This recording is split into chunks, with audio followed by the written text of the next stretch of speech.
Okay. Hello, everyone. My name is Jessie Campbell, and this is Zoe Schneider.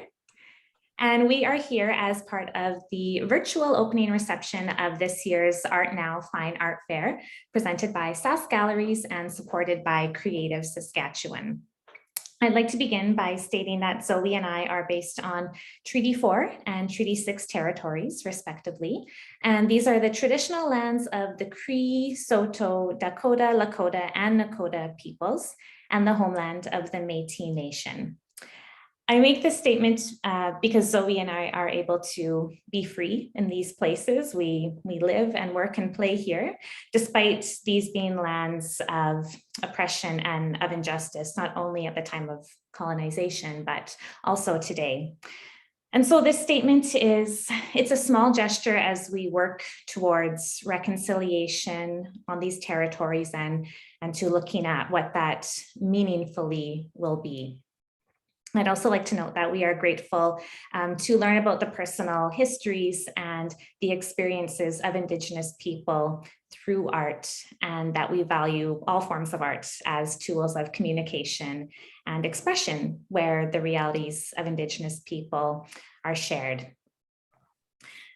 So tonight, Zoe and I will be talking about art, and specifically we'll be looking at one piece from each of the exhibiting galleries in the Art Now Fair this year. And there are 17 exhibiting galleries, so that means we'll be looking at 17 different pieces of art. So get yourself a beverage, maybe a nice big bowl of popcorn or your snack of choice, and settle in as we take a look at this variety of styles and media and subject matter that we're seeing in Saskatchewan art right now. Now, before we get there, I would like to introduce you to the wonderful Zoe Schneider. As mentioned, Zoe is based on Treaty 4 territory in Regina, Saskatchewan. She is a visual artist, as well as the Visual and Media Arts Coordinator at the Organization of Saskatchewan Arts Councils. She has an MFA from the University of Saskatchewan and a BFA from the Alberta University of the Arts. And Zoe has exhibited her artwork widely. In Canada, she has shown in Regina, Saskatoon, Estevan, Guelph, Mississauga, and Lethbridge. And internationally, her work has been in Denmark, Germany, and the United States. So thank you very much, Zoe, for being here with me. Thank you. And now I will introduce you, Jessie. So Jessie Campbell is an independent curator and arts administrator living on Treaty 6 territory in Prince Albert, Saskatchewan. Her background is in art history with an interest in representations of interiority and domestic spaces. Jessie has held research and curatorial positions at the Barber Institute of Fine Arts in Birmingham, England, and the Man Art Gallery in Prince Albert, Saskatchewan. She received her BA at the University of Saskatchewan and her MA at the University of Utrecht. Thanks, Zoe. Okay, so I'm going to get started with bringing up the images of the pieces that we'll talk about. Okay, so first on our list of 17 works, we have this piece titled Spring Thaw by Jeff Nachtegaal. And I chose this image and I put it right at the start of the presentation because to me it says prairie, it says countryside, but at the same time, you know, it's not a typical depiction of a rural place, you know, in the province. I loved the colors of this. This feels like this is like my palette. Like I just absolutely love these kind of really flat, warm colors. And then this super flat truck in the front. It's just a really funny, like hilarious kind of painting to me. Hilarious in that it's like so Saskatchewan, but it's kind of like cheeky and making fun of Saskatchewan a little bit. But it's also really beautiful at the same time. And it's kind of feminine and soft. And yeah, I love this work. Right. It's a wonderful contrast between that masculinity that is often associated with, you know, the white truck and being on the countryside, contrasted with those soft colors. And the colors to me are also so optimistic and promising of the Mhm. warm summer and the warm and bright skies that Mhm. that spring promises. Yeah, and then there's something kind of clever about like I think the super flatness does make a little bit of a reference to Saskatchewan, but then Jeff has kind of built this sort of rolling landscape in the background. So it's kind of like a nice little play that I found. Also, this truck just reminded me, a friend of mine, a good friend of mine bought a truck like 10 years ago. It was her first car, and she used to rip around in her truck and like catcall men just to kind of like flip the binary a little bit and like play around with it. Nothing terrible, but just like funny. Yeah. It always laughs. But this truck looks exactly like the truck that she used to rip around in, and it's just really cute and funny to me. Like this painting just really brought about like a personal connection, which I think is a really important part about collecting art, is finding that thing that, even if it's just like a little funny story that reminds you of something from your own life, that connection is so important when finding art to buy and to bring into your home. So yeah, this work like really spoke to me. I loved it. Well, that is great to hear that little Mhm. story in association with this piece. And I think that that's a big part of Jeff's work, but it really comes across just by inserting this truck like in a very straightforward way, that narrative that he wants to encourage. And he's not giving us a specific narrative, but Mhm. it's there for us to insert, as you say, just as it happens with all art, especially art that we might collect, but we really do create part of the artwork's meaning and Mhm. message by what we bring to it. Yeah, I Absolutely. agree. It's a cheeky work, and I like that it's I don't know if it's poking fun at modernism on the prairies and in Saskatchewan, but the chapter in Saskatchewan art of abstraction and Mhm. of hard edge painting Mhm. is coming through a little Oh, for big me. time.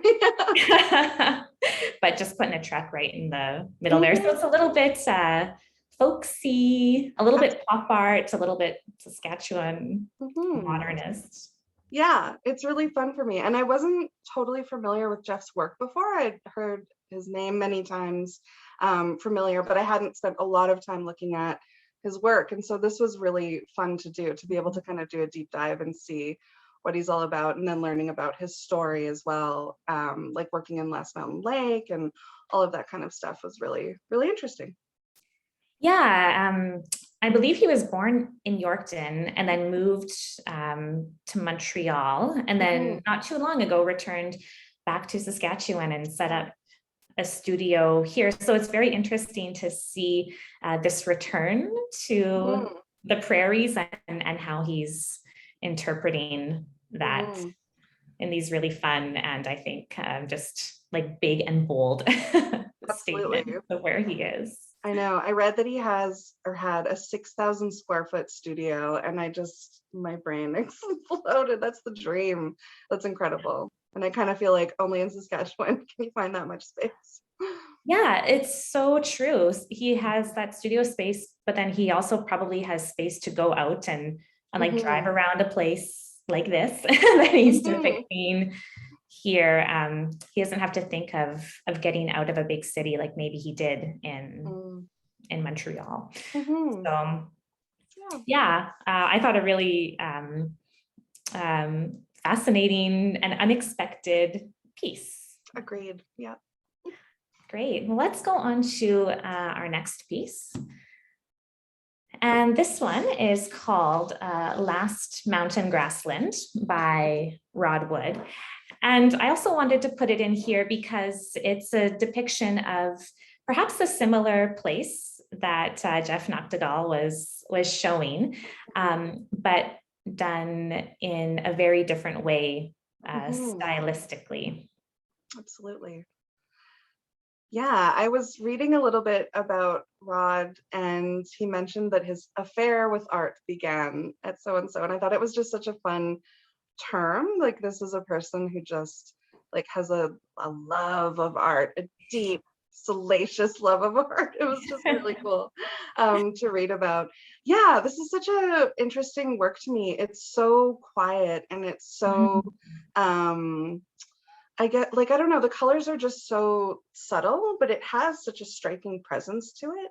And I think that that's a really interesting balance that he's been able to create in this work, because at first glance, it's, you know, very muted and you would kind of, it kind of like disappears into itself. But then when you really spend time with it, and I'm sure when you see it in person as well, the textures and the layers of things that are happening here. This work is all about movement to me, and I feel like that's very much part of being on the prairie, especially like, you know, the prairie on a windy day. It's just you're surrounded by like moving energy, bugs, sun. Even the sunlight feels like tangible in this work. So that's kind of what I thought when I looked at it right away.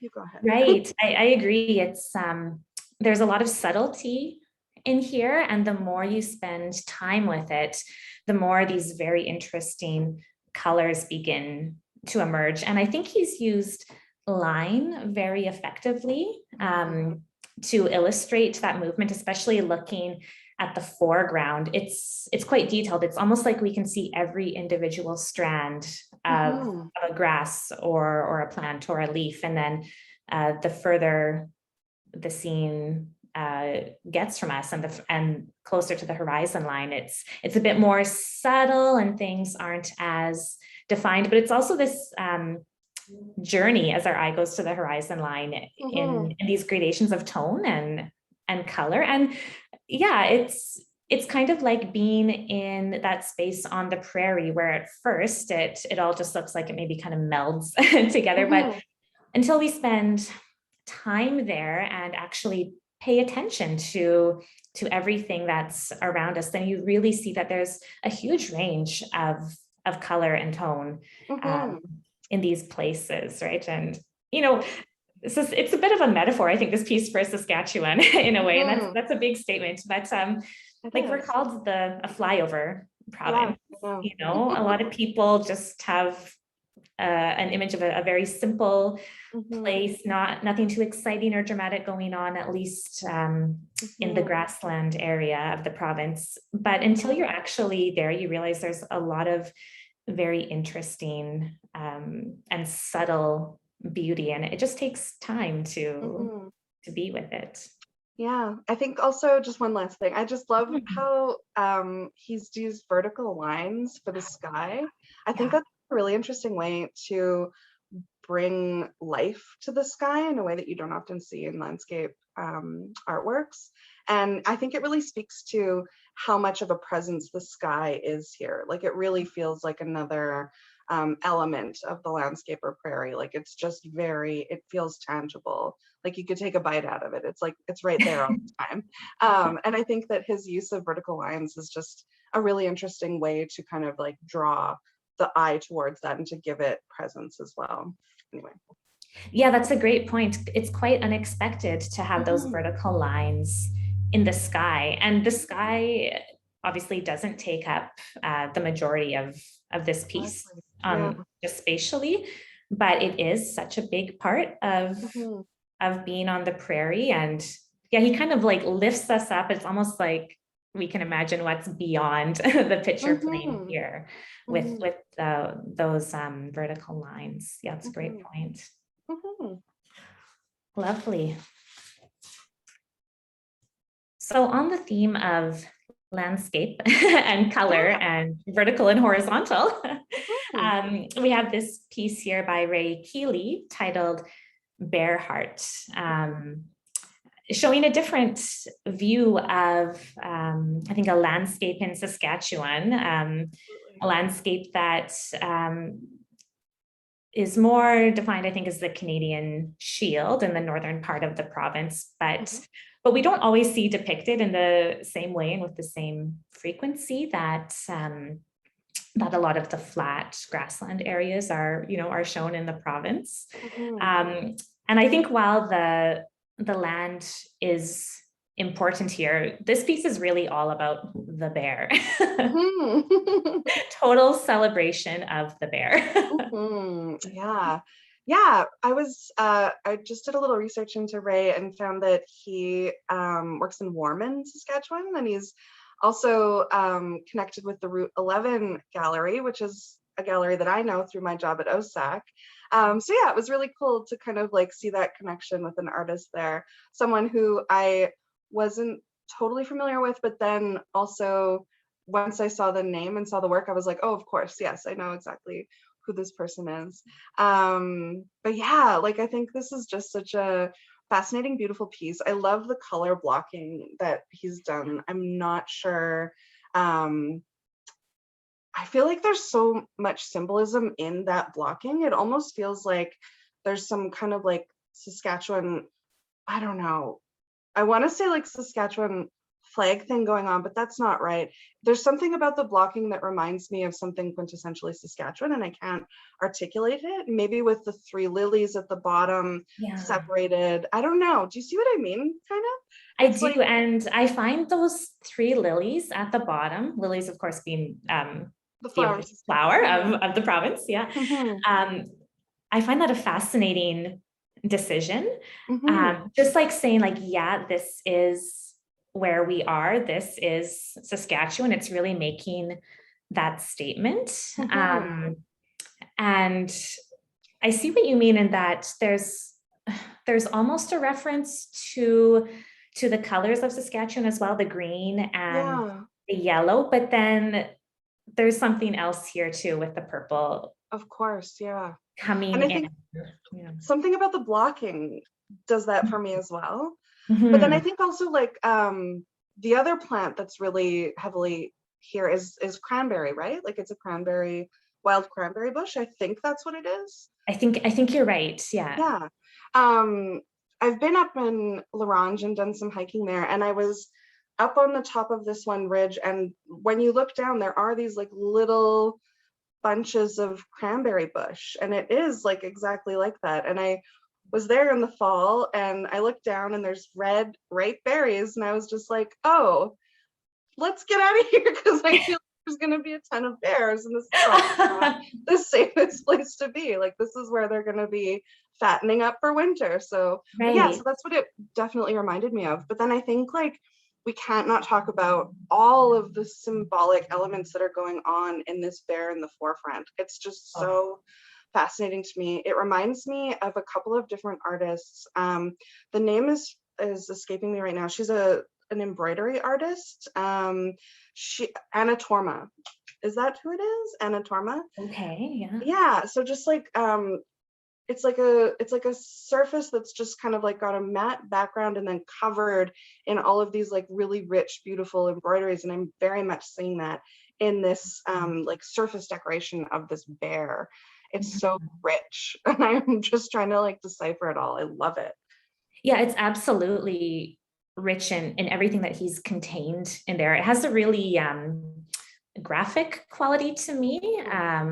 It's flattened in a way that the bears that are in the background are not, right? They're a bit more molded and shaped with the Mhm. shading.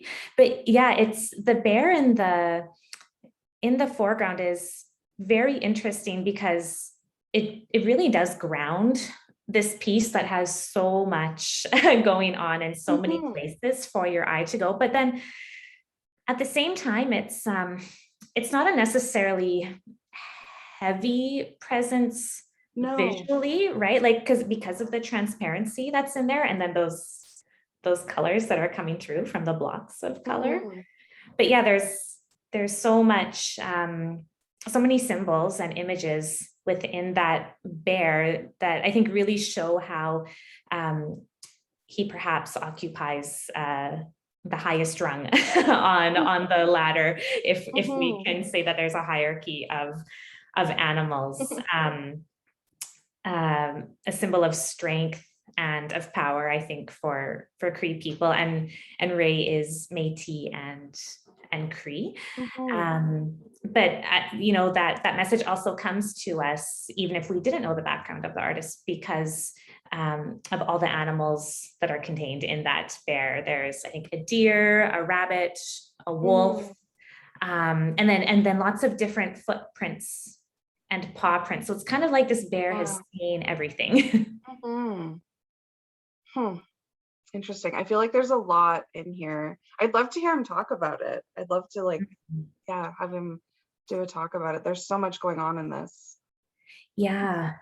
Mhm. And another very fascinating um, element that he's painted in here is on the bears that are in the middle ground.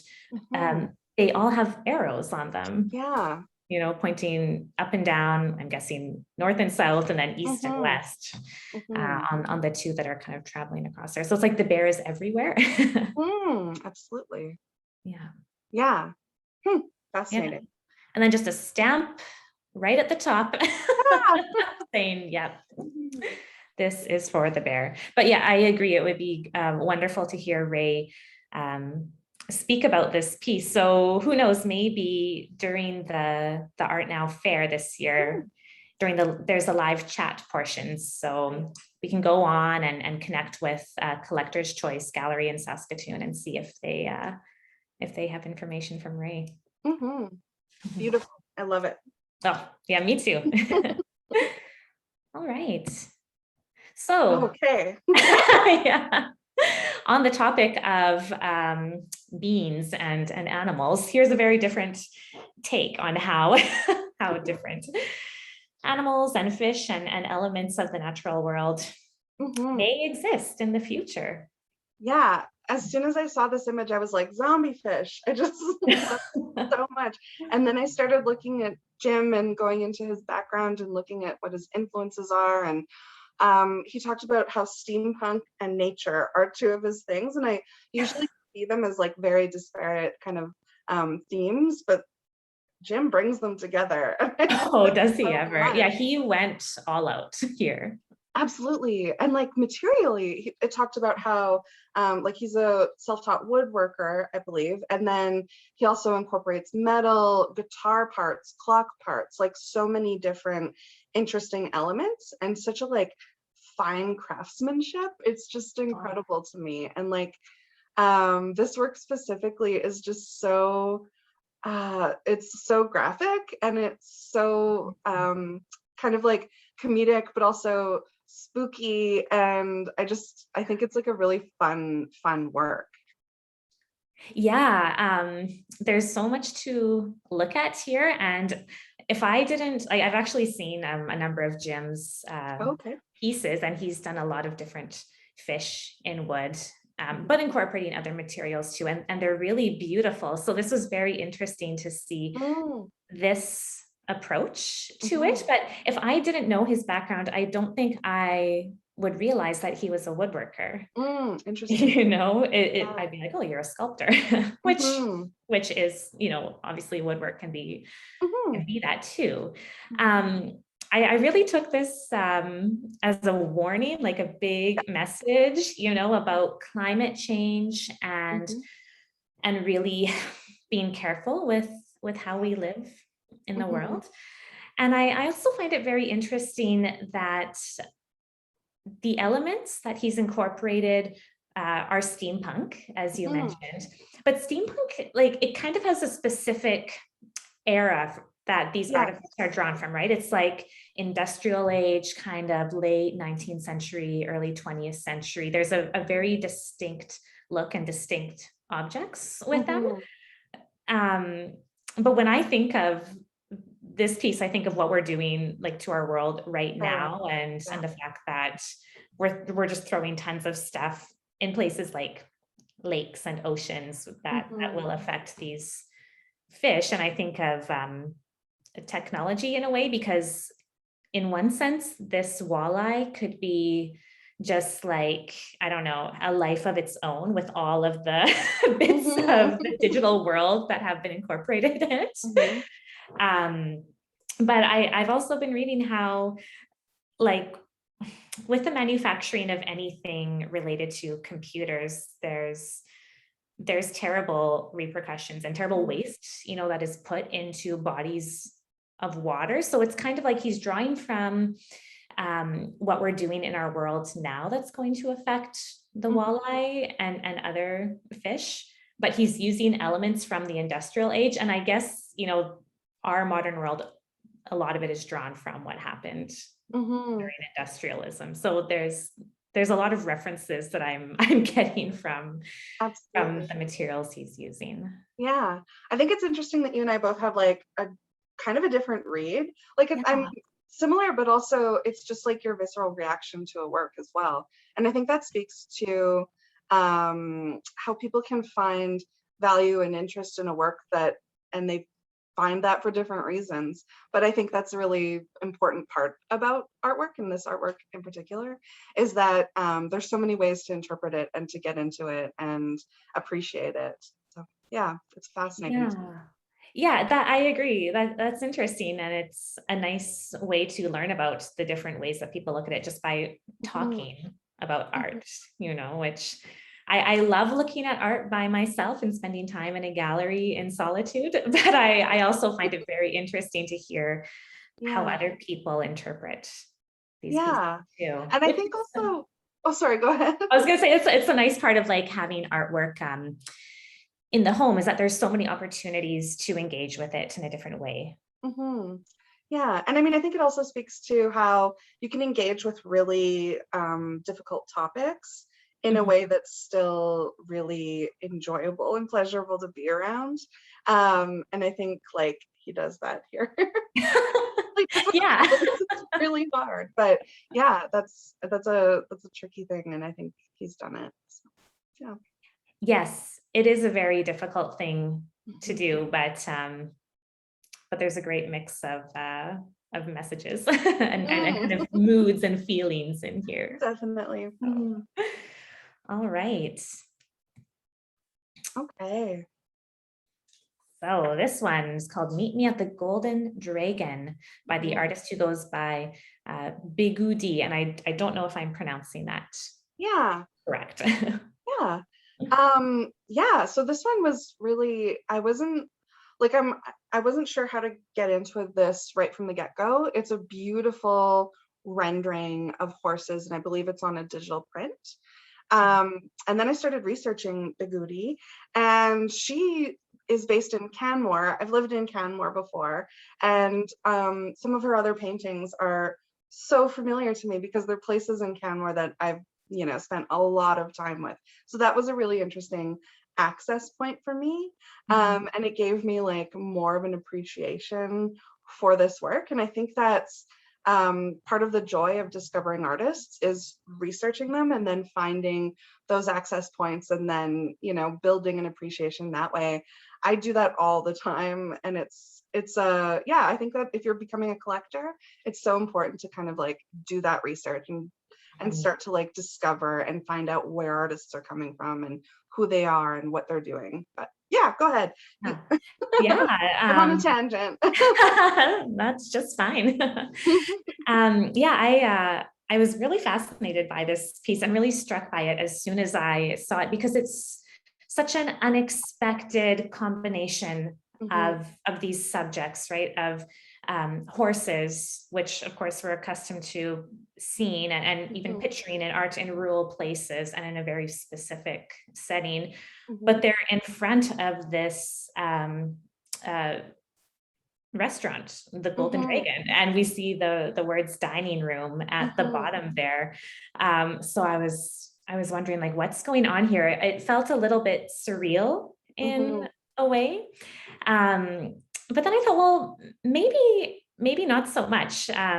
Maybe the artist here is showing us how there are many different elements of our country and of our province that mhm, um, have come here almost by force. mhm, So I'm thinking about, well, horses were introduced to Canada when the French began to settle in Quebec. mhm, And then Chinese people have immigrated to Canada and they've set up many restaurants. And I'm thinking that the title of this piece, Meet Me at the Golden Dragon, is a reference to Chinese mhm, immigrants and thinking of how they were really forced to adapt to this place. mhm, Many came to Canada to work on the Canadian Pacific rail in probably the harshest conditions with the lowest wages. And many Chinese immigrants died while working on the railway, but their families stayed here and set up restaurants all across the country, right? In big centers and in small towns as a way to survive and make a living and support their families. And Chinese restaurants have become this mainstay. It's like a hallmark of a small town, especially on the prairies. Yeah, I think that's a really smart read. I had not gone that deep. I had just kind of was like, horses. But then maybe this is the thing, right? She could also just be saying, oh, these are two horses and they're meeting at the restaurant for a meal and just having fun with it in that way. Interpretation better. I think that's a lot more intelligent and like just going right into it. So yeah, I love your read. It totally makes sense. I think that that's like an important part, especially because it is really specifically pointed out in the title, and titles are such an important part of artworks. And I think a lot of the time they're overlooked. My husband is always kind of making fun of me because I'm really bad for titling my works, and I just kind of often will do a pun or just a word to describe it. And he's like, no, like, come on. Titles are very important. They're like they really give an indication, they give an access point to works. And I think that you really picked up on that in this, and it really speaks to what the work is, about. I think aesthetically, it's just such a like gorgeous, like it's striking. It's incredibly rendered. It's a beautiful piece. Like it just has so much kind of like cool, serene aspects to it. I think that's kind of what I'm picking up from just like a purely aesthetic take. Yeah. At first I was a little bit confused by the medium here and the fact that this is a digital print, because upon first glance, it just looked like it was all painted. It did, yeah. So it was interesting to see this like collaging almost, like painting on the digital print and then having that be the one original piece itself. Yeah, it's a very interesting piece. I know that word interesting is almost like a bit of a cop-out sometimes when we talk about arts. But I am intrigued by this and how the artist thought to depict this. But I was looking into more of her work, and it looks like she's got a series going of these big prairie animals with references to urban places.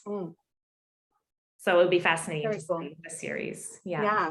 This is also a massive work. I'm looking at the dimensions, and it's like, it's got to be quite impactful when you see it. Like, I mean, it is on the screen, but when you see it in the space, it must just like very much overwhelm the viewer. It's huge. I really want to see this.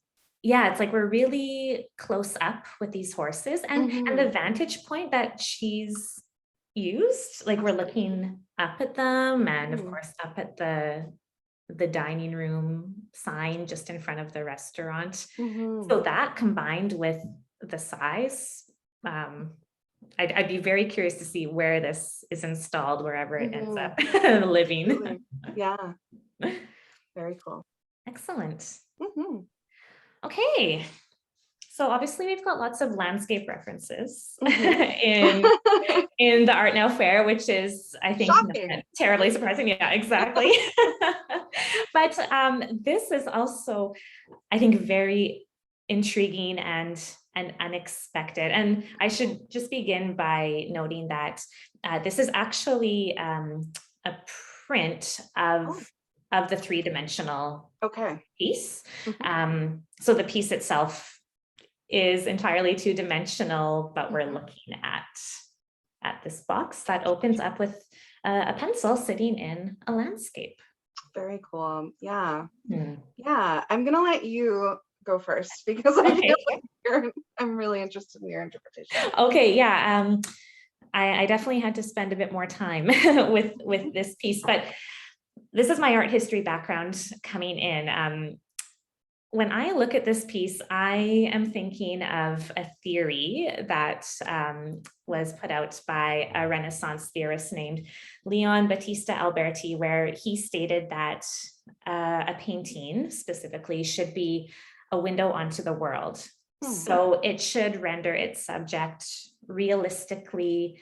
It should really be an imitation of what we're seeing in real life. And I think I take Ryan Arnott's piece here as a bit of a play on this, right? So I can open up my box and I have this very, very pleasant view of this landscape.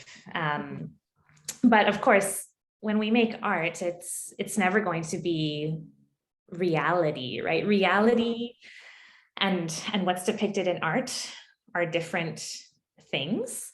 So I wonder if he's saying, like, you know, I can just start with my pencil and I can render what I want, but it's always something that I access kind of in a different part of my life or my brain. If that makes sense. Yeah, I think, sorry, we're yeah, go ahead. I think, like, I'm a little bit familiar with Ryan's work. We've toured Ryan's work in the past. And what I noticed between this and that work is that it's about, the subject is artist materials. And I think that it might be fair to say that Ryan's work is art about art, and kind of like a passion or a fascination with the arts as the things that we do to make work, and not just like the materials, but like referencing art history, referencing the ideas of makers. I feel like it's all kind of in there. Like, it's a highly conceptual work that, you know, you might not see at first glance or without that knowledge of what's going on. I think Ryan was one of the founding members of Neutral Ground Artist Trend Center in Regina, I believe. Yeah, so, you know, a deep fascination and like an artist's artist, always kind of like been there and within that community. So it makes sense to be making art about art and kind of like bringing these materials into the subject matter of the work and using that as the kind of like gateway to thinking about the overall work. That was my kind of take on this one. Yeah, making you question, what does art do? You know, that ever elusive question, what is art? And in that way, I think this piece, it challenges us in a way, because it also shows that maybe everything is not as we realize. Like, if this box were to be closed, we probably would not think that upon opening it, this landscape and this pencil in it would be presented to us. But then I think, oh, well, what is a landscape then? And who makes the landscape then? How are these things manufactured and defined for me? But then can I just put it away? So in a way, this is a bit of an indirect reference to collecting too, right? I can have this box, I can open it. It's a pleasant little surprise. And then I think I'm just seeing like layer upon layer upon layer upon layer, reference upon reference upon reference upon reference. And that makes sense for someone who's like, you know, like a conceptual artist. So there's going to be like all of these different layers and meanings within it. It's almost like, not a Russian doll, but you know, when you have like a video camera positioned at a TV and then you see it like within, it's all referencing back on itself. That's kind of what I see when I see Ryan's work usually. Okay, interesting. That's interesting to view that with that lens, actually. That's my take. Oh, great. Thank you for that. Well, let's go on to our next piece. Okay. Yeah, I thought this was just a very stunning graphite drawing of a part of the Waskesiu River by Molly Clark. Absolutely, it's so dramatic. Like, it's powerful. As soon as I saw this, I was just like hit with just an intensity. Yeah, it's a really fascinating work. We were talking in Rod Wood's piece, that was the second work that we looked at, about his use of line and how that was really effective in creating movement and highlighting different colors in the piece. And I really love Molly's use of line here too, and combining that with her lights and darks. And it just takes my eye on this journey through this part of the Waskesiu River. So my eye starts by being drawn kind of from the right along the water, going past that spot of sun that's reflected on there. And then it gets quite dramatic with that lone tree sticking out. And we've got that big diagonal coming up, and then there's that bird that is so stark white against the darker areas of the background. And it just kind of like brings it all up to the sky. But then there's all this movement going on below, like with the little ripple in the river. And then of course, with the flight of the birds kind of going to that darker focal point. I think there's so many spots for your eye to either journey through or rest on in here, and just all these interesting little areas that you can meditate on for a long time. I think like the really fascinating thing for me is that Molly has put us, the viewer, in the perspective of a bird, essentially. So like we're traveling with this flock, and I think that's where these feelings of movement and drama and excitement come from. It's a really clever way to play with a landscape, because it immediately makes it makes you an active participant in something that's often just gazed at. So now we're like gazing within, and I think your brain might even do it without realizing it at first, but you're navigating this space from the perspective of this bird. You're actually like navigating, you're not just viewing, you're in it. It's really clever, and not something I picked up on right away, but the more I look at it, the more I kind of can feel that that sense of movement through the work. It's quite fascinating.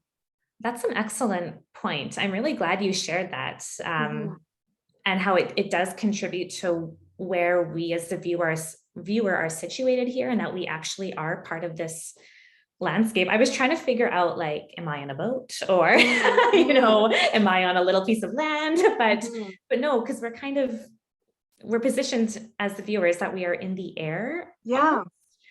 Oh, it's it's a really great way to depict a landscape. And I think one of the challenges in depicting landscape is that, of course, it's when we're in that place, it's all around us, right? And usually it's so beautiful and even majestic, and there's this real inspiration to want to depict it with whatever medium, like if that's our phone camera or graphite like Molly. And artists really have to make decisions about what they are going to show and what they are leaving out.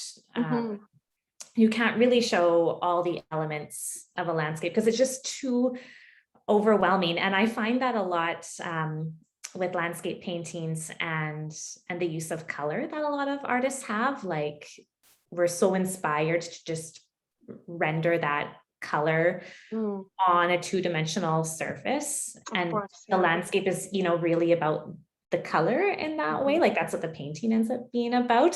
So I think her decision to use graphite and have this range of grays is a quite unique way to show a landscape.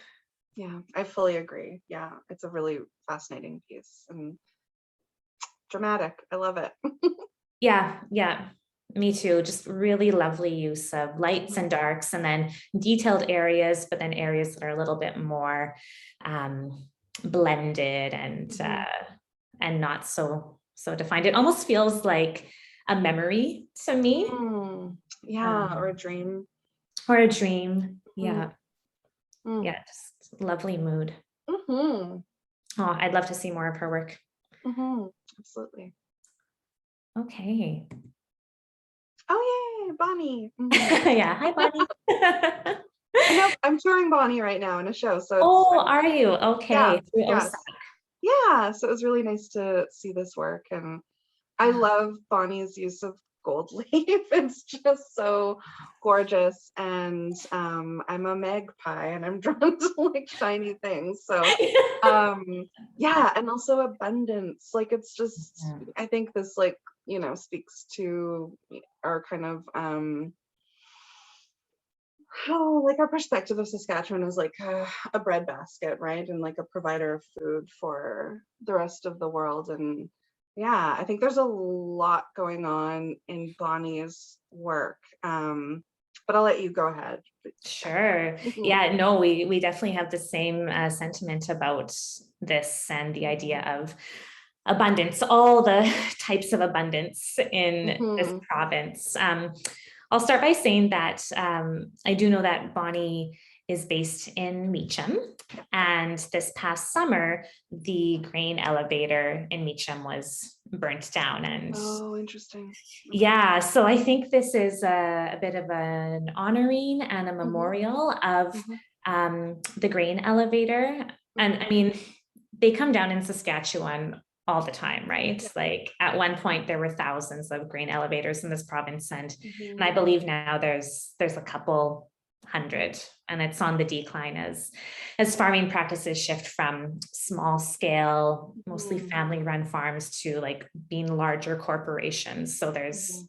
there's not a need for Mhm. these grain elevators, and yeah, it's sad to see them go, because it's saying goodbye to a time of the past. And these grain elevators really are landmarks within the prairie landscape, right? Like we see them from so far away as we approach so many small towns. So I like that Bonnie has created this homage to the grain elevator, um,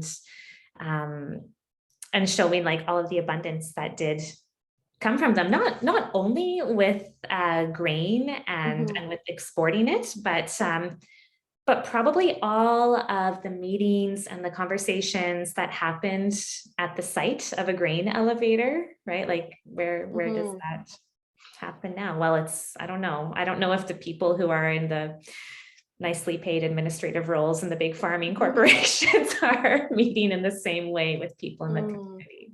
They're meeting on Zoom now. That's right.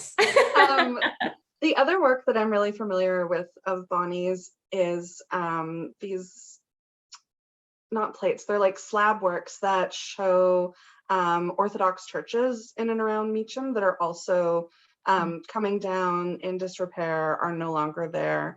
And so I think this plays into themes that she's really concerned with, which is, Mhm. prairie architecture that is falling by the wayside, and is kind of disappearing into time. So yeah, it very much feels like passages of time, and even like the way that she treats her material, it looks like aged wood, it looks like something that's kind of like falling apart and deteriorating. And yeah, it speaks to a theme that's like present throughout a lot of her work.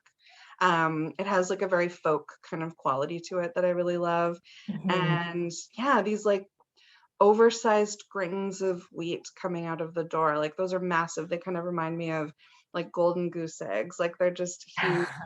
It really kind of, I think, speaks to the importance of grain as like a economic driver in Saskatchewan. And it's like a larger than life element. And I think that that's probably why it's made so big and so Mm. golden and important and exalted. And it's bursting open the doors. Yeah, it's quite a interesting kind of comment on how things have shifted over the last like 100 years. Yeah. Yeah, absolutely. Those pieces of gold are just so enticing. Like Mhm. you just want to go and eat them. Yeah. You know? Yeah, And definitely.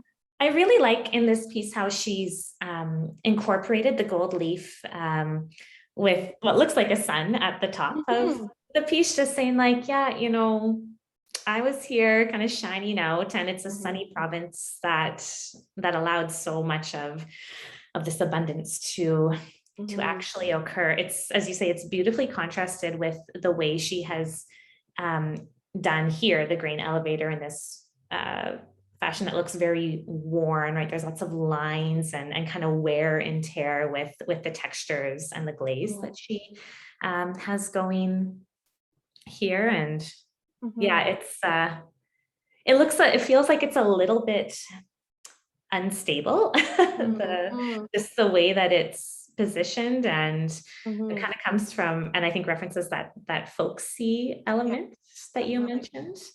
But then, yeah, the grain is like so heavy there at the base. So yeah, lovely piece and lovely way to remember the grain elevator and what it meant for the town of Meacham. Oh,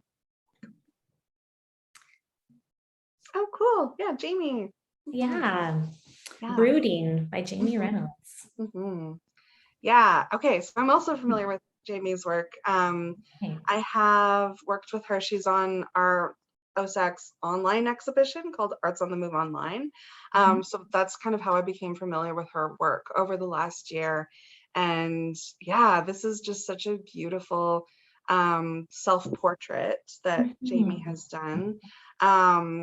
Yeah, did you want to give a little intro? Or I would love to. I actually have a few lines that Jamie has written about this work, so I'll share them now.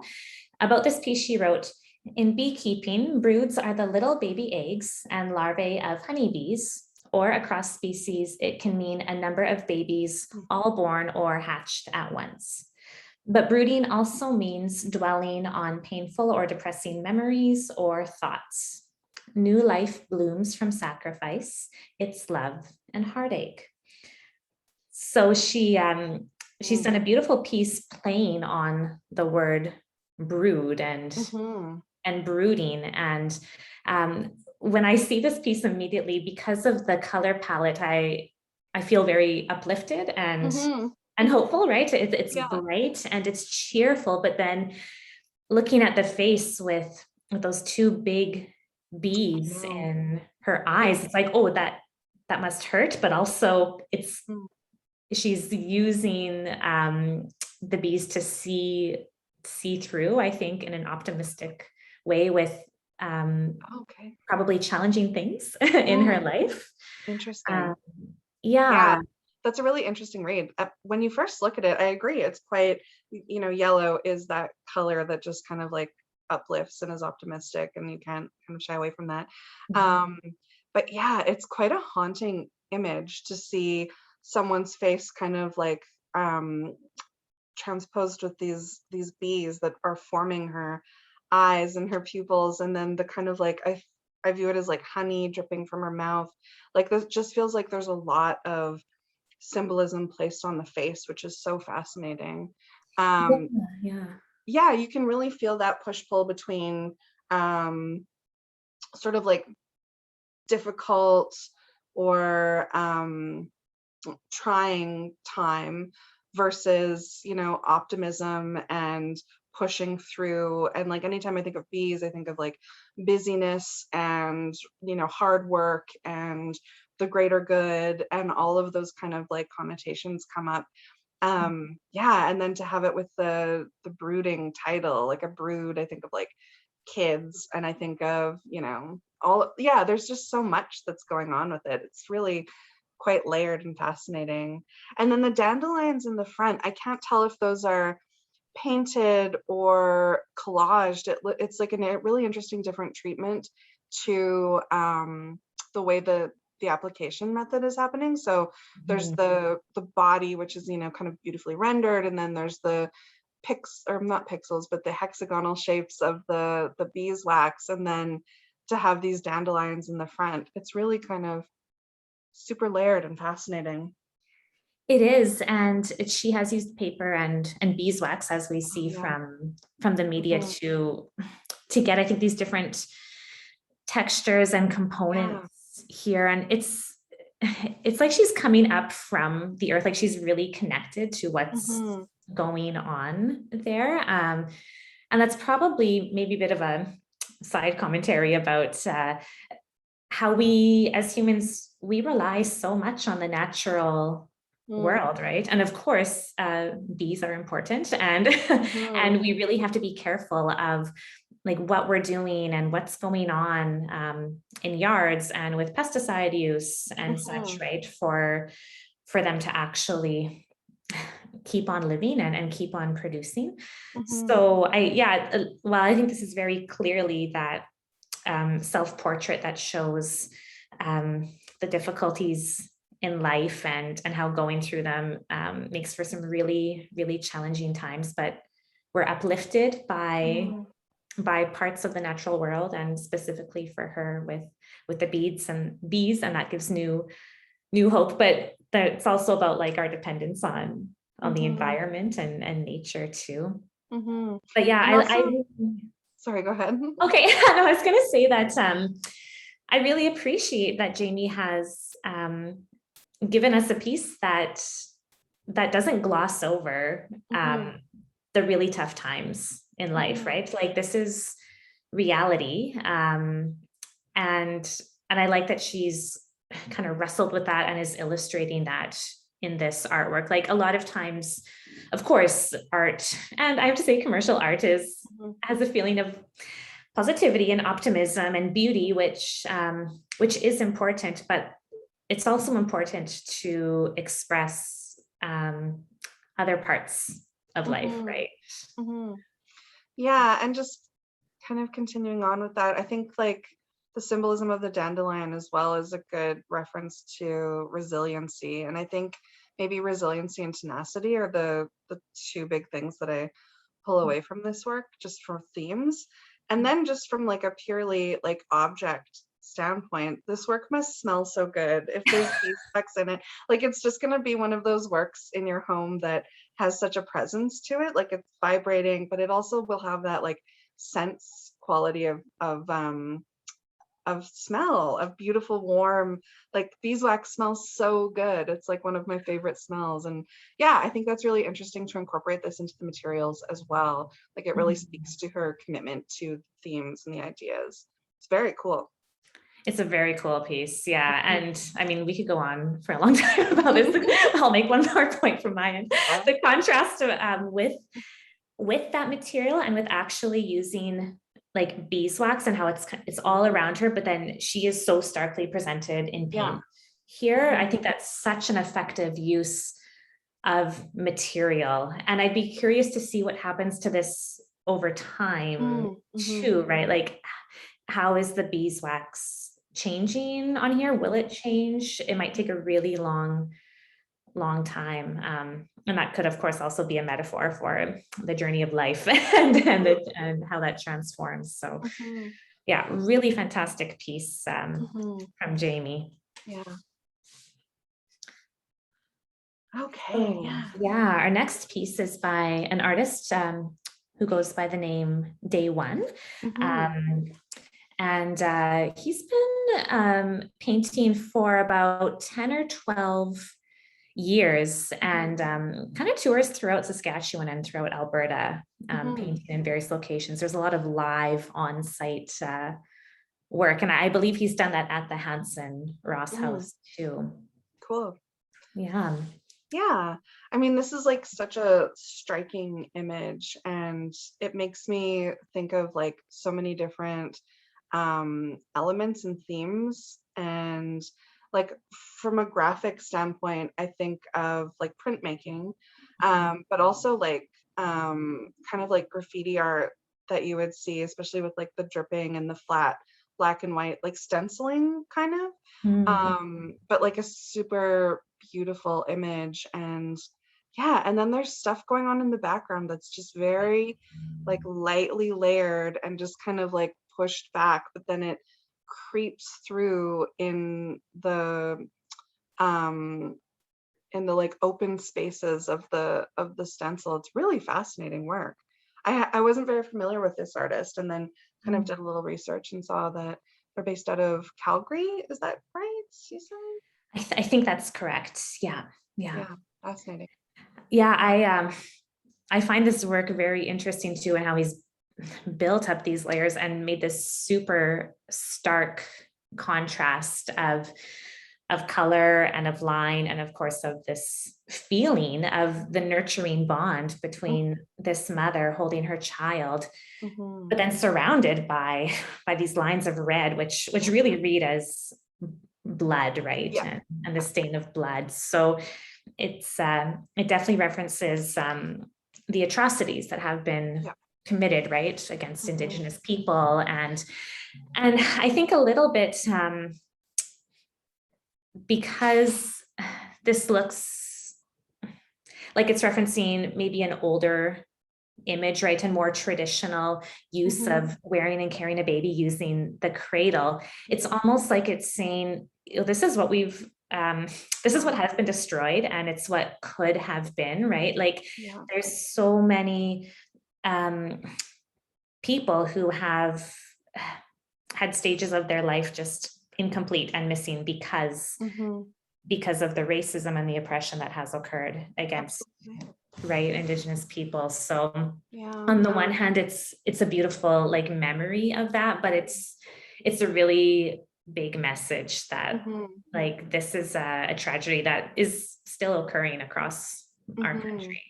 And it's like those lines in the background are like almost violent lines, right? Like they're just kind of, they're splashed on, and it shows that they're back there, but they're still coming through. It's still happening. Like you see that in the way that it's in the negative space on the front of the foreground of the image. It's super powerful. And then I really love how the mother and the child and then the symbol on the cradle board kind of create like a classic art history. What's the Virgin Mother? You're an art history person. Yeah, there's like the triangle composition with the Pieta, right? Yes. Where Mother Mary is mourning Jesus. Yeah. You know, on her lap. That's one version. The pity of that loss. I agree. I see that especially in the composition as well, but of course applied to contemporary and kind of historical society in Canada right now. So I have read that DayOne, the artist, has done a lot of work that honors women and mothers because of their ability to give life. And so he really pays homage to the role that mothers and that parents have in Indigenous culture. And I also want to make another point. We were talking about titles before and the importance of titles. And in this piece, DayOne has actually put the syllabics for cradle at the beginning of the title. And I really appreciate that, to show that there's importance in language and in culture, and we should actually prioritize that and have it at the forefront, right? Foreground, yeah. I think there's also something really fascinating going on with the gaze. So the child is gazing at us, the mother is gazing at the child. That is just it's almost like, how do I describe this? I don't know. It's speaking to like generations and like our responsibility to like meet that gaze and to like honor that gaze and to see and to hear what this child is kind of like pushing to us. I don't know. It's just like a really strong way of engaging the viewer and then, showing the relationship. Does that make sense? Oh yeah, no, absolutely. I think that's really powerful because it very much makes the viewer part of the image. We are not these a passive audience, right? We see this and say, oh, I understand, and then go about our things. But it actually says, like we have a responsibility in in everything we do, in all of our actions and decisions to be responsible for people in our community and their lives. I think that that's a really fascinating thing that he's done to make us active in this Mhm. space. Wow, Yeah, powerful. yeah, very strong Mhm. work. Mhm. So nice to see that as part of art now. Absolutely. Yeah. Cool. Oh yeah. Okay, Brenda. Yeah. Yeah, I wasn't totally familiar with Brenda's work. Just from like a immediate response, it just makes me think of denim and then also different processes, which I love. And that's like my background. I did a lot of fiber work when I was in my undergrad. And so this immediately just kind of had that quality that I love so much. Yeah. Oh, interesting. We've got the different perspectives going on now because Okay. I was like, oh, landscape, Oh, you know, that's so funny. Oh my goodness. Okay, I like cool. seeing denim in it too, like Mm. distressed kind of denim with lots of marks and wear and tear on Yeah. And then just like different, like I did different dye processes, so like wax resists, and I see that with like the kind of the white with the blue. Yeah, it feels like a fiber piece to me. I was like, is Mhm. this? But no, it's like mixed media on cradle. So it's pretty fascinating. And Yeah. What so that's you see landscape. Tell me more I about that. see. Yeah, well, I think immediately because of the colors, I feel like this is a cool winter's day, right? With that fairly intense blue, but set against kind of a gray and a white sky and snow. So I felt very cold in a way with Mhm, this, mhm, and that's really emphasized because of her use of that red with the gold, that line, kind mhm, of left of center lower right hand corner. mhm, But then I looked at her title, which is mhm. called In the Attic, Yeah. and I can also see how this piece, it's almost like unraveling something and digging through something that we discover in a place like the attic. Like we know that there's a bunch of stuff up there. Mhm, But we continually find it and come upon different things. And that's how I look at this piece. The more I spend time with it, the more I see just very interesting little marks um, and layers and mhm, depth. So I could pass by it and enjoy this mhm, composition. mhm. Um, but then as I sit with it, there's more that emerges. And I'm Mhm. sure if we were to look at this piece in person, we would Yeah, see many layers coming yeah, through. definitely. I think for me, the title In the Attic speaks to like I think of it as like memory storage. Like you just kind of like shove all of the stuff up there and it's tucked away. And then this work kind of really shows that like the layering of all of these different things just kind of accumulated. Some of them are overlapping, they're faint, some are more striking, you're getting glimpses of them. It really just speaks to, yeah, like memory storage for me, and all of that kind of combined and maybe um forgotten, but also just glimmering through. You still know it's there. I don't know. It's kind of Right. like Yeah. a loose piece, And like you can still kind of access it if you mhm, want to go back and reach in the back of your mind mhm. for those memories. But yeah, maybe some are a bit more hazy. Yeah, Others are a little bit more clear and yeah. apparent. Yeah, I think I understand that sense of memory and even of nostalgia Mhm, that she may be thinking about mhm. with this. Yeah. Yeah, it's tricky. I'm putting my own stuff on it, but I mean, I Yeah. think like I have family members who are dealing with like dementia and stuff like that. And so it really kind of, and especially like in the attic, there's something about attics that remind me of like brains that hold memories. Mm. But it just feels like this kind of like contemplation of memory and the sort of elusive quality of memory and shifting memories, all of that kind of stuff comes Mm. up for me when I look at this work. Mhm. Mhm. Yeah, that's I think a really beautiful, Mhm, mhm, interpretation. There's, of course, it's tinged with sadness, mhm, right? Especially mhm. for the past, but Yeah. yeah, but Yeah, it's a really lovely look at this piece too. it is. Yeah, it is a beautiful piece to look at. And then again, like things can come up for you personally that have, different connotations, and not all of the work that you want to collect has to be happy. Like you might Yeah, want work that makes you feel a little bit like nostalgic or what's the word I'm looking for? Just like sweet, but also tinged with a little bit of melancholy. Yeah, that can also mhm, be a reason to collect work, I think. yeah. I really like delving into the mood of a piece, and Hmm. I think most of the time the mood of a piece does come across right away, right? Hmm. This one, in our conversation, I think, oh, like kind of bright winter Mm. day Hmm. because of the colors. But then also it is a bit of a somber Hmm. mood when we associate it with maybe the past and with Hmm. memories and dreams. So I Hmm. appreciate that a work of art can conjure up all these different feelings Absolutely. for me. Yeah. Yeah. Hmm. Great. Hmm. Oh, cool, Allison.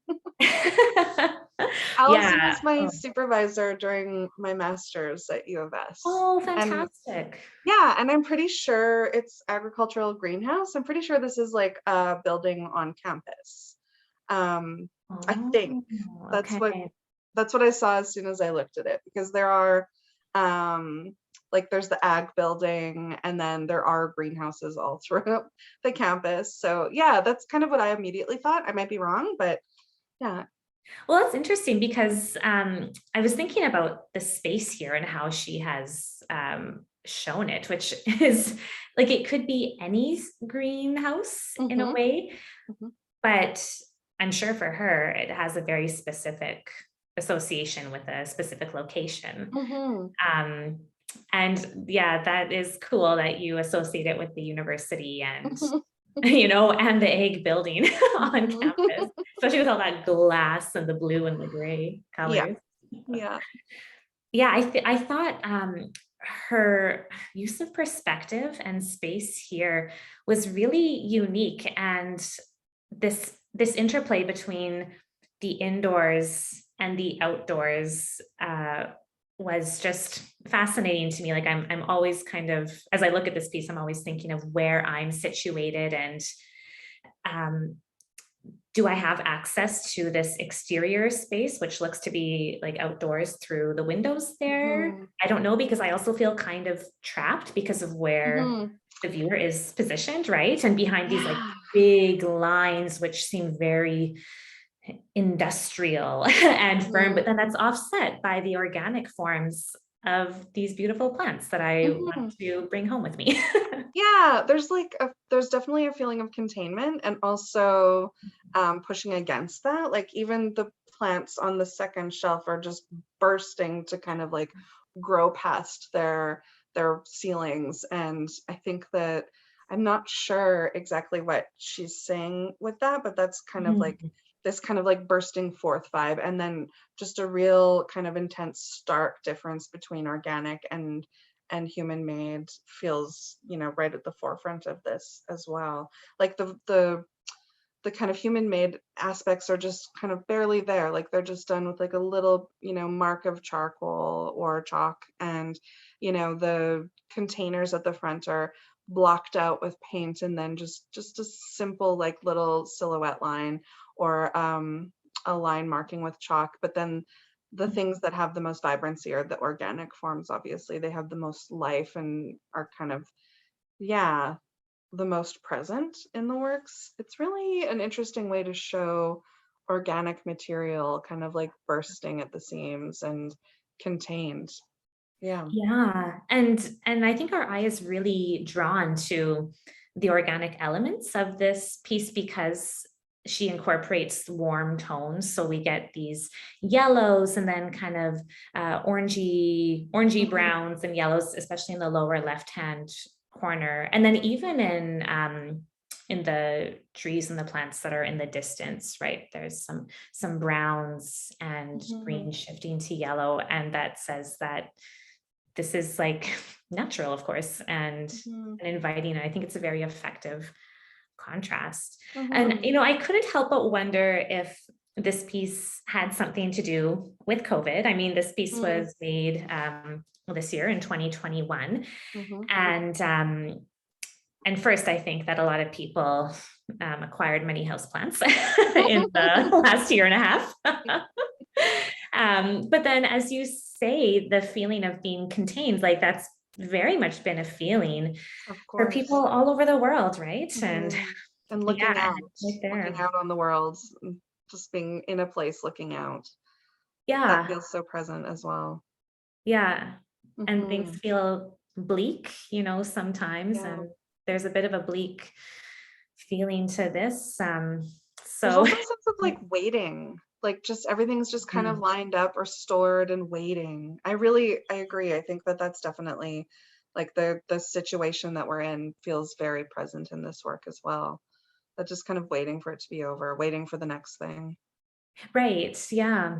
Mhm. A lot of Allison's work in the past, and I'm sure you'll be well acquainted with this, Mm. has dealt with um, ecological disaster and Mm. depicting the effects of ecological disaster on various spaces. And so Mhm. this definitely feels that it's in the same line, but it's a Mhm. bit of a different disaster that she's Mhm. showing. But you know, Mhm. despite all that, I have to say I still feel this sense of beauty Mhm. in the forms and in how she has done them. I really love that I see her hand in everything here, right? And in Mhm. every line, even though it seems a little bit measured out and static in a way, Mhm. um, I really like getting that sense of the artist and the person right in Mhm. here. Absolutely. Yeah. Yeah. Yeah, for all of these themes, it is a beautiful piece. It has such a lightness to it and Yeah. openness. Mhm. Yeah, it really does. Yeah. And I Mhm. think it's a space that many people have they can imagine themselves in, right? Mhm. In a greenhouse, despite it feeling a little bit Mm. foreboding and scary Mhm. in a Mhm. way. Yeah. But still, I like the positive side of this. Mhm. So that's good Absolutely. taking away from it. Mhm. Okay, now on the theme of plants. Yeah, Corey. Yeah. Yeah. Okay. So this work was really fascinating to me. Oh, it's just so ephemeral, but at the same time so heavy. And I was just like, this is bizarre. It has just such an interesting presence to me. You are probably more familiar with Corey. They're from Prince Albert, right? Or like live Yes. in that area. Okay, yeah. Can you talk a little bit about your experience with them? Yes. So I've known Corey for, oh gosh, a long time since I started the Man Art Gallery, which was in Okay. 2014, and I guess a Mhm, little bit before that too. mhm, Um, and Corey, I think, does this beautiful job of continuing another chapter in Saskatchewan art, which mm, is the chapter of still life. mhm, And that has been very heavily um, made in this part of the province because of people like George Glenn. And mhm, he's influenced so many artists, especially in the still life genre.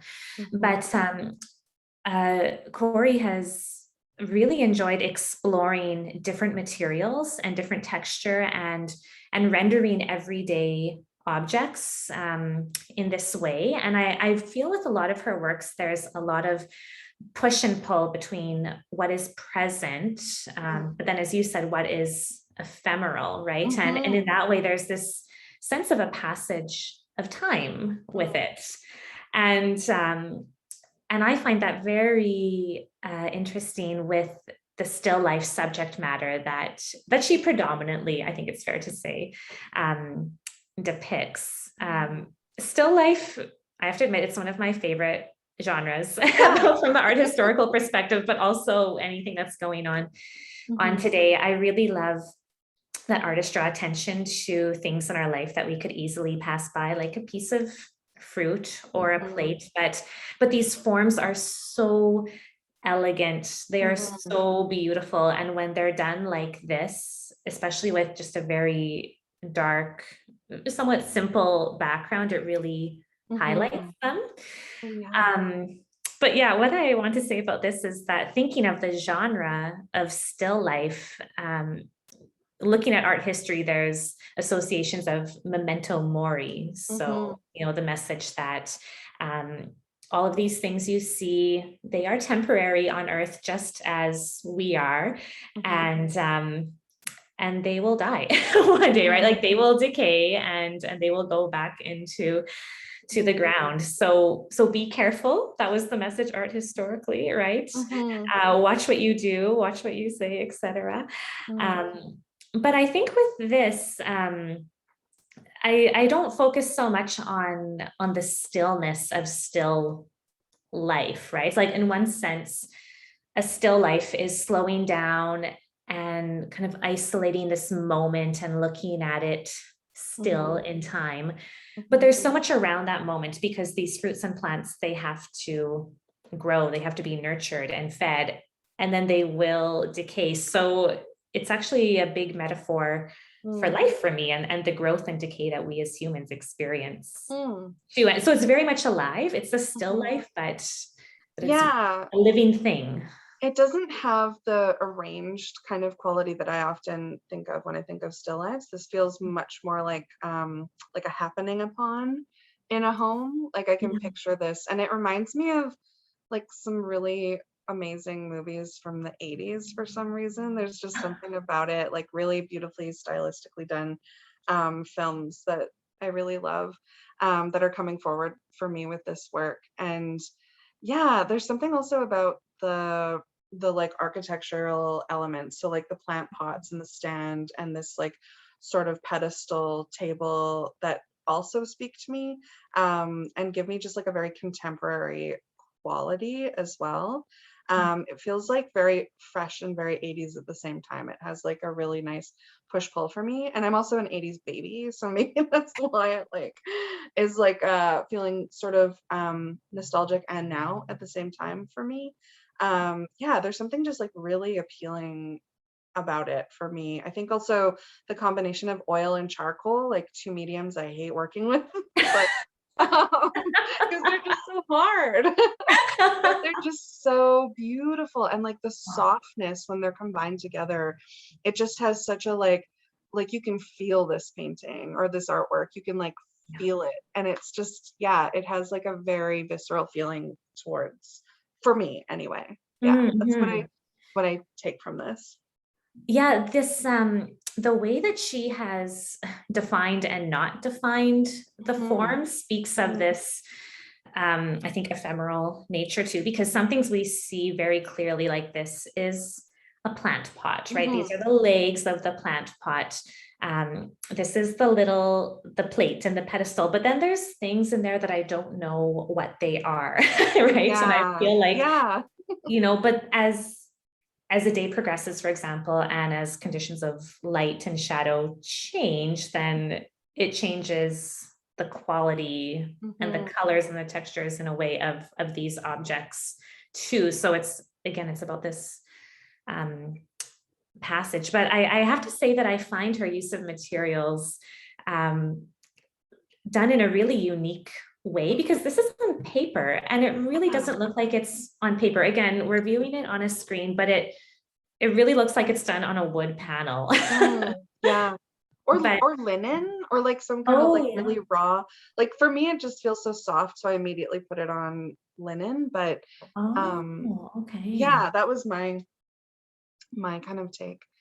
But Yeah. yeah, I can't get over the softness of this. I just want to touch it even though that would ruin it. But I Isn't that just feel funny like how sometimes art just like we just mhm, want to, I don't know, get in there. yeah. And I'm a sculptor too, so like I'm always like Yeah. touch it. All the senses. Yeah. Um, Mm, well, yeah, beautiful piece very, yeah. by Corey. Yeah. Yeah. Okay. RB. Mhm. R.B. Yeah. Kepler. I didn't know a lot about RB when I first saw this piece, and so I did a little bit of research, and super interesting metal artist who's kind of had a a lot of different styles throughout his practice, I guess you would say. Yeah. Yeah, this seems in the context of his practice, maybe a bit more on the softer side with the organic forms, and of course the subject of the blossoms on this tree branch, which I find just so beautiful and elegant. And again, this unexpected contrast between the heaviness of using steel, right, and welding to put it together with like these thin petals of the blossom. Yeah, like I almost get like a cut paper or Yeah. wax kind of vibe from this. It's so delicate.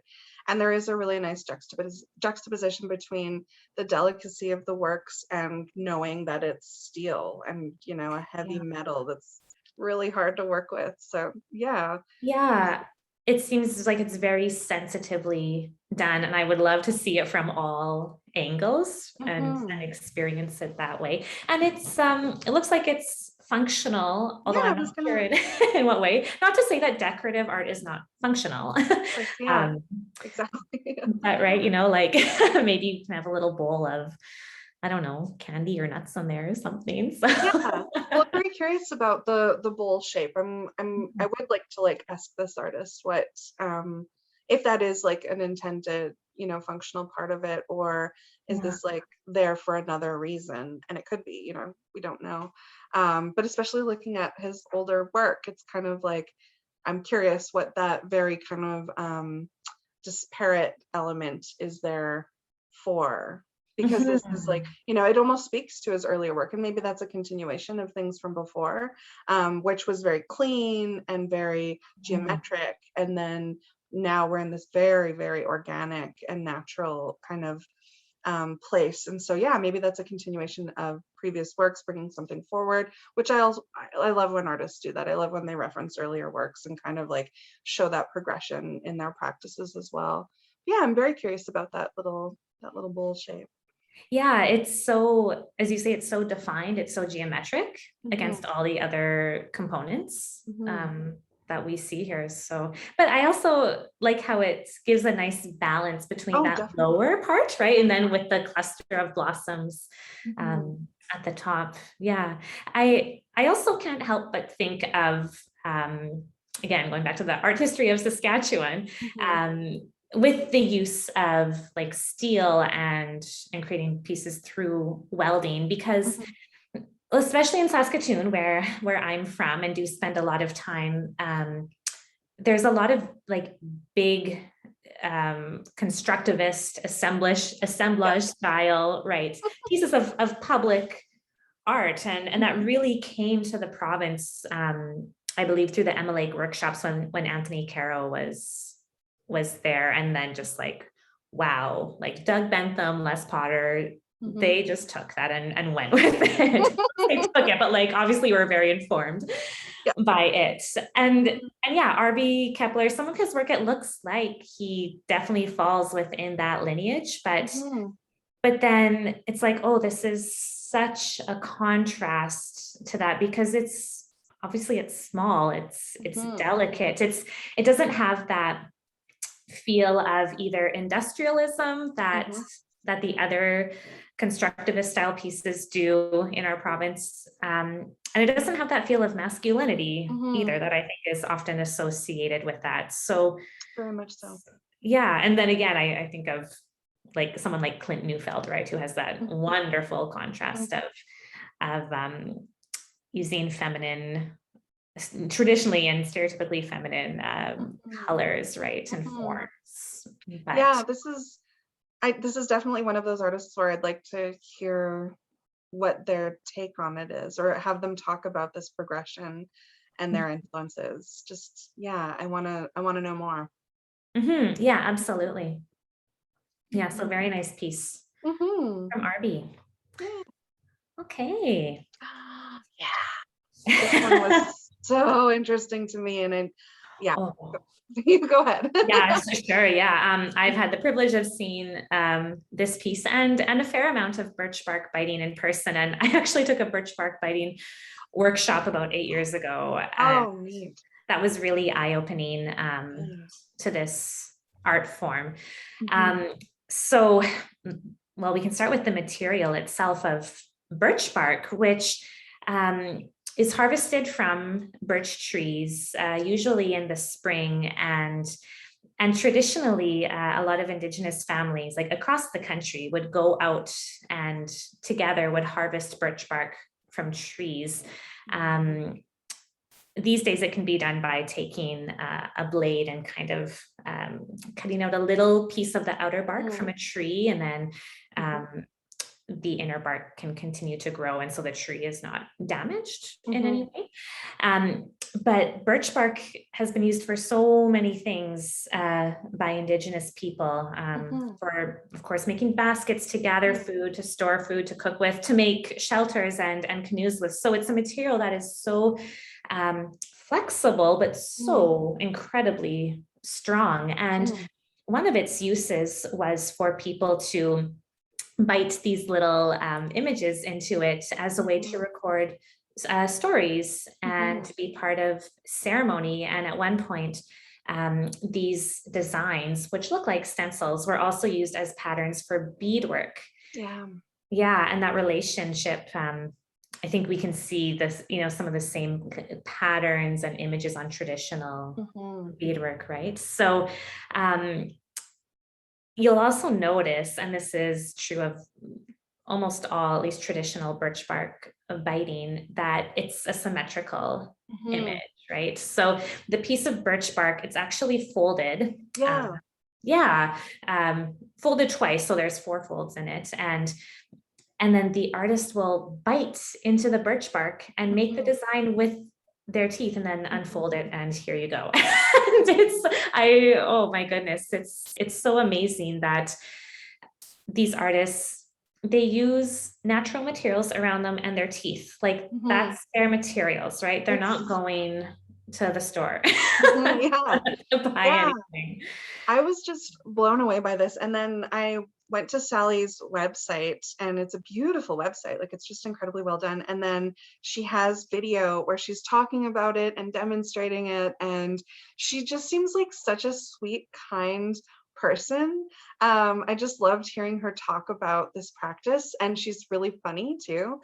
She talked about how she's one of the foremost birch bark biters in the world, but then there's only 4 of them that are practicing. So she just has like such a sweet, funny sense of humor. I thought she was really it was just really nice to see her and hear her talk about this process. And then wow, what a visceral way to make art, like in your mouth. Like, it's so it's just so, it has so much to it. Like, this is a work where the artist is in the work, like literally in the work. And I think that that's just such a fascinating thing to have the gift to see and to own. And I think also she talks about how this work is like living history. Like, this is work that's, I mean, all work is, but this has such a just such an important part of art history. And I think that, it just is powerful. It just has so much in it. And I think it's like an honor to be able to purchase this work. I think we're so lucky. I'd recommend checking out her website as well and just learning more about her. She talked about growing up in Stanley Mission and learning how to do this with her family. And it's just, I think we're just really lucky to be able to look at this and to experience this. And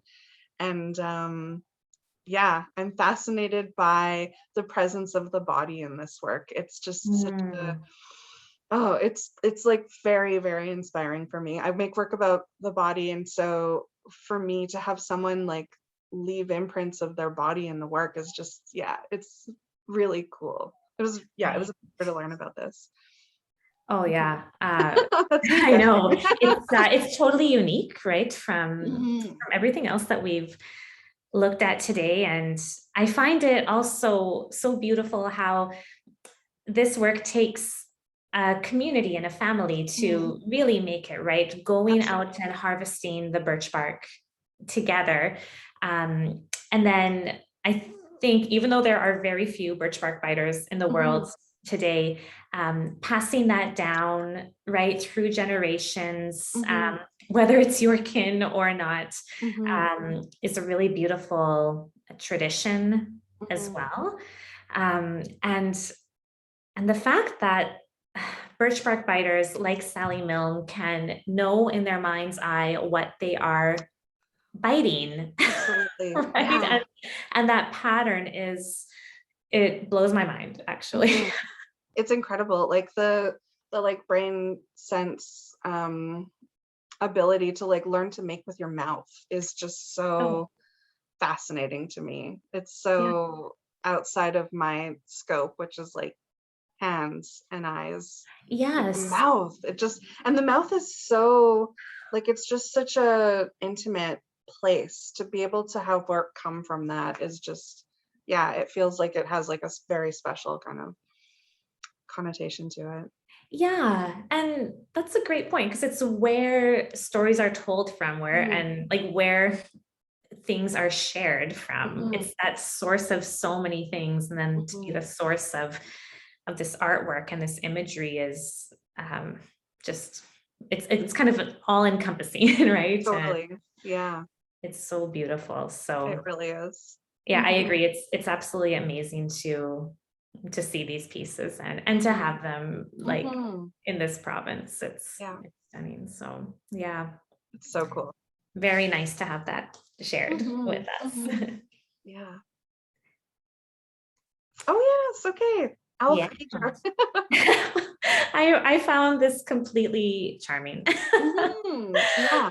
And Oh, I a little spooky, I've gotta say it. yeah. Like, maybe it's because it's September and we're going into spooky season, Yeah. but, like, this is a spooky work to me. I love it, and I Mm, would mm. totally have it on my counter. Yeah, I Um, think I'd be delighted every time I walked by it. Maybe spooked as well. Who knows? yeah, yeah. And then I was researching Devin a little bit and learned that he's a computer programmer, or like his background is in Mm. computer programming, and he's playing around with doing like 3D clay printing, which is I think a really, I don't know if that's happening here. I kind of don't think it is, but yeah, it's a really fascinating kind of area to be working in and something I don't know a ton about. And so new, right? So Hmm. contemporary. But then when he does pieces like this, it's well, it's both using a very old form of art and tradition, Hmm. but this piece itself has such a retro and vintage feel. Mm. So it's I wonder like how he enjoys exploring these two very different areas Hmm. in his life. So I Yeah, like, yeah, go sorry, go ahead. ahead. No, no. Okay. I was going to say that I think it's very clever how he's used the form of the owl to um, be the form of the cookie jar. Mhm. So the owl's face and head is a really nice little handle to Mm. take that lid off, and then um, yeah, having this, of course, the body be where the cookies are is just, I think, like very charming and and delightful. Yeah. And I really like his balance of different patterns here. So Mhm. the what would be feathers on the front of the jar is to me a very pleasing, simple pattern. And I like that he just gives the indication that these are feathers. Like he doesn't go Mhm. all around the entire jar with it, but it's Mhm. just like these are feathers, or these are kind of this raindrop, teardrop shape that I like, and I hope you like them too. So, Mhm. and I do. I kind of get like almost an Argyle quality from it as well, and I think that's where maybe the 70s retro kind of vibe comes in. I think it's also got like a very ancient quality to it as well. There's something about those eyes that just remind me of like works from, 6000 BC that just are like really haunting, but like, I can't look away. And it's like, Yeah. that's owls. Owls are very spooky creatures and have such a, I don't know, there's just such an intensity to them. And yeah, this work really has that. It has so much presence. And it's a cookie jar. Like, It's a cookie jar. it's really lovely. It's like a really nice play. I think it's really fun. I think so too. And, part of the reason that I thought it might be fun to include this is to show again that art doesn't have to be serious all the time. Art has associations of elitism, and a lot of people think that you need a university degree to be able to understand it, but that's not true. You can understand art, you can make art without needing a qualification. Of course. For any of the pieces that we've looked at today, but I like that sentiment is embodied in a piece like this. And art doesn't also have to be something that you have hanging on a wall behind you, as much as it might be enjoyable. But, there's so much beautiful, functional pieces out there that are worth paying attention to and that have their own different feelings. So I appreciate that contribution in this vein from Devin. Absolutely. Yeah, I think like my husband and I collect toys, and I think of toys as miniature sculptures.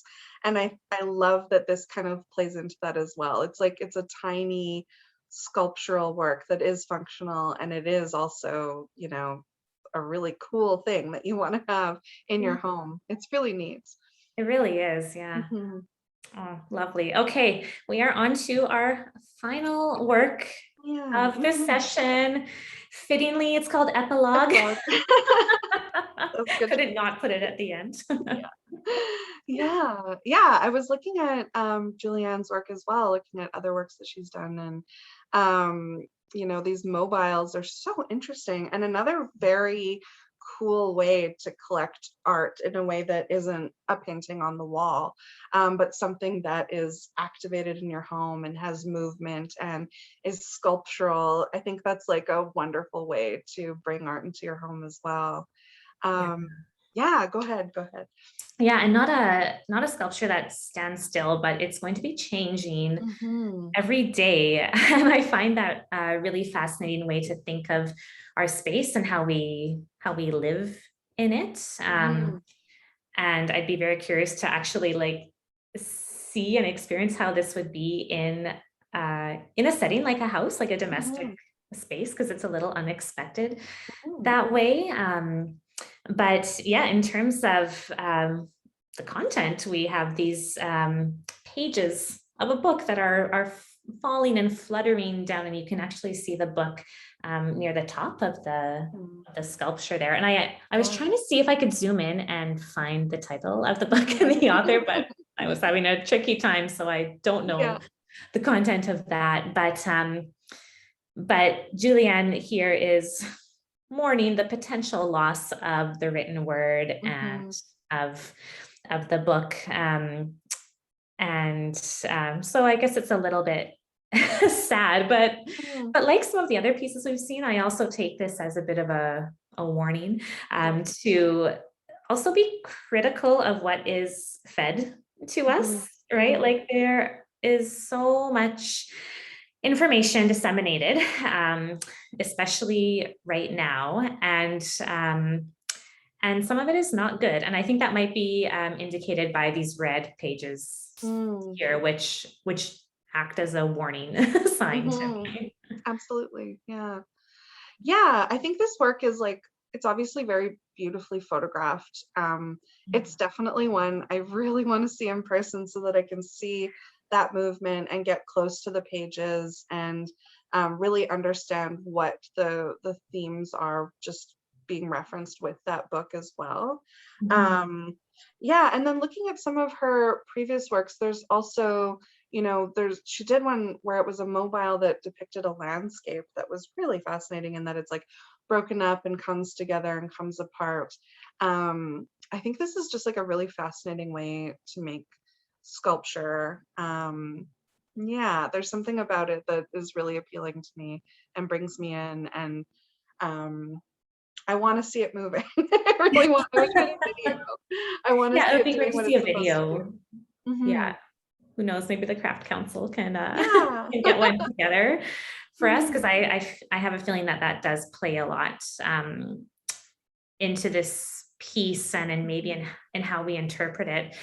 Another thing I want to point out that was interesting was that not only are some of the pages painted with red, but on some of the pages, there are actually just individual letters. Yeah. And it almost looks like they're stickers, or maybe they are painted on or drawn on. But they look kind of childish. They're different colors. They're big, as if you're first learning the alphabet. And they're kind of scattered and random on there. And I'd be curious to see what the thinking is behind that. It, you know, perhaps emphasizing the importance of reading early on, and of looking at words and actually writing rather than screens all the time. Oh, absolutely. Yeah. Yeah. So yeah, it's also like another very dramatic piece. Like it is very simple and it has a lightness and an airiness to it, but the themes that are happening are dramatic and they have a lot to be read into. I'd love to see this in a space. I have a friend who has a mobile artwork in her house, and it just is so beautiful to see. Like it's in constant movement and it really makes the space come alive. I think that it really turns a room into a place of action, and a really cool way to have sculpture in your home. yes, very unexpected to have that movement from that kinetic type of piece. Absolutely. So, Yeah. yeah.